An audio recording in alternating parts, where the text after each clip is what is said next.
M news కి స్వాగతం.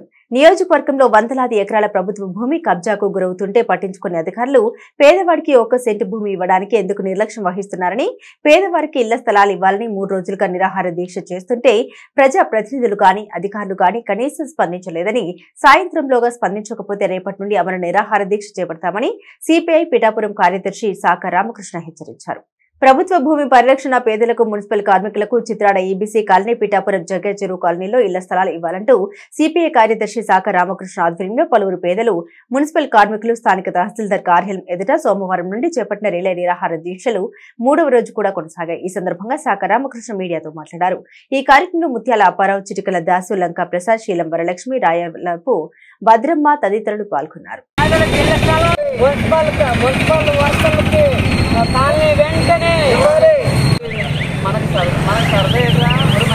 నియోజకవర్గ పరిధిలో పేద ప్రజలకి ఇళ్ల స్థలాలు, కార్మికులకి కాలనీ, చిత్రాడ ఈబీసీ కాలనీలో నివసిస్తున్న ప్రజలకి ఎక్కడున్న వారికి అక్కడే పట్టాలు ఇప్పించాలని, ప్రభుత్వ భూమి దుర్వినియోగం కాకుండా పేదలకే పంచాలని ముఖ్య ఉద్దేశంతో ఇవాళ 3 రోజుల పాటు నిరాహార దీక్ష స్థానిక ఎంఆర్ఓ ఆఫీసు ఎదురుగా చేపట్టడం జరిగింది.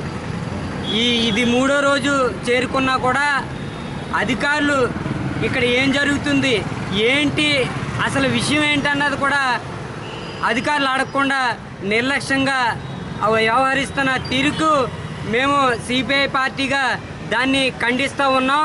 ఇది మంచి పద్ధతి కాదు. మేము ప్రజాస్వామ్యంలో ఉన్నాం.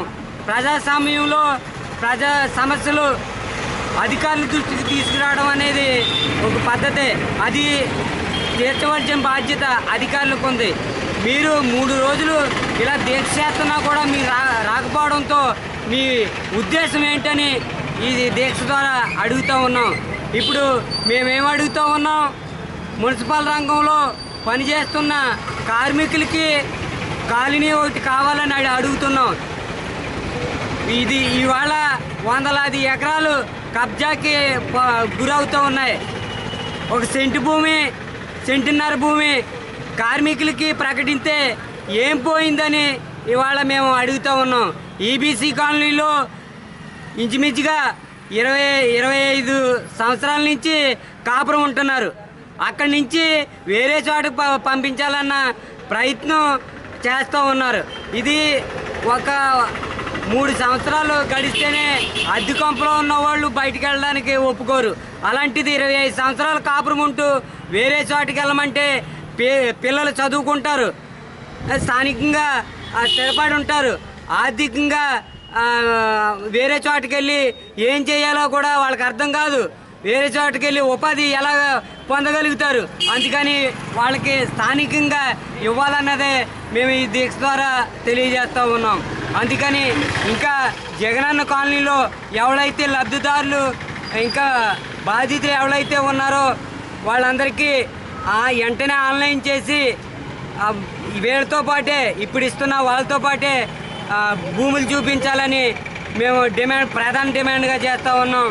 మరిన్ని తాజా వార్తా విశేషాల కోసం ఎం న్యూస్ ను సబ్స్క్రైబ్ చేయండి, మీ మిత్రులకు షేర్ చేయండి.